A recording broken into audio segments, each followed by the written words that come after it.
и неговите ученици. И така, деца, първият час е часът по география.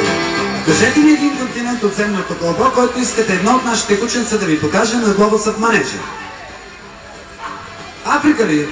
Африка, да, чух Африка от някъде. Африка.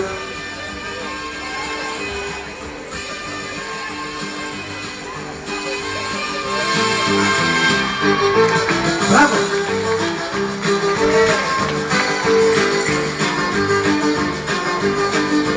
Следващия час е физкултурата. Това кученце се казва Буби и Борко ще му покаже упражненията за часа.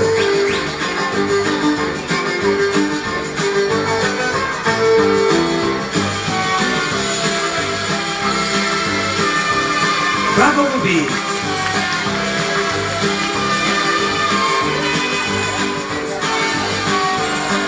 Време е за музиката, а за малкото леалче кученце Клара.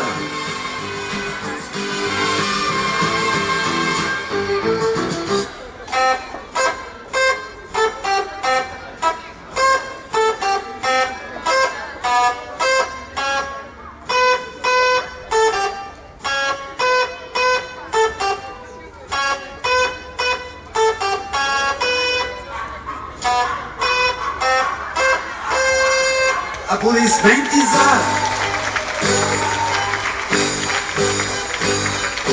Време е за математиката. Отново децата ще трябва да помагат. Кажете една задача с действие събиране от 1 до 10. 7 плюс 3.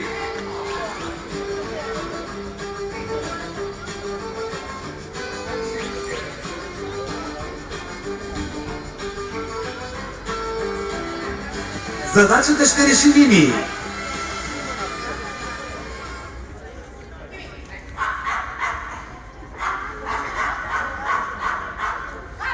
Браво, Мими!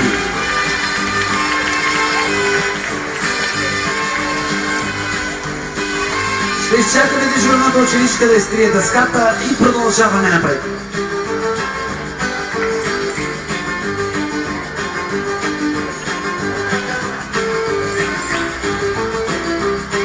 Браво, Ара!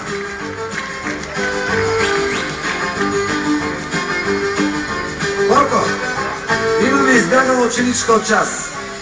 Ето там, зад теб. Може ли да разберем защо е напуснала часа? Моля, интернет ли? Какъв интернет бе, госпожице? Такъв пример ли ще даваш на учениците? Интернет.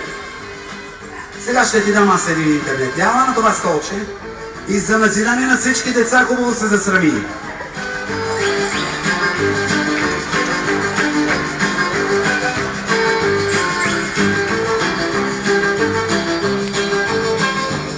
Дисциплината е бягане с препятствия. Да видим Мими как ще се справи с тях.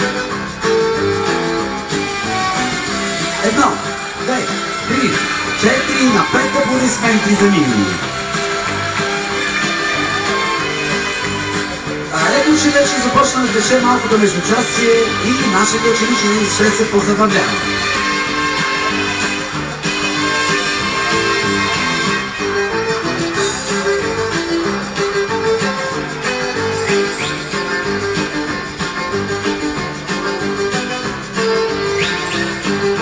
И най-накрая времето за игри.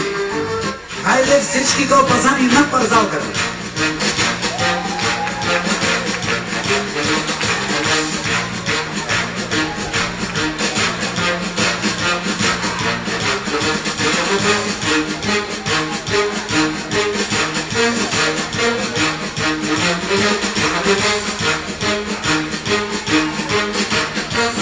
Буби, сега е твоя. Буби, спускай се по парзалката, няма нищо страшно. Всички деца те чакат. Буби. Борко, не така. Борко. Борко. Имаш ли примамка? Опитай с примамка.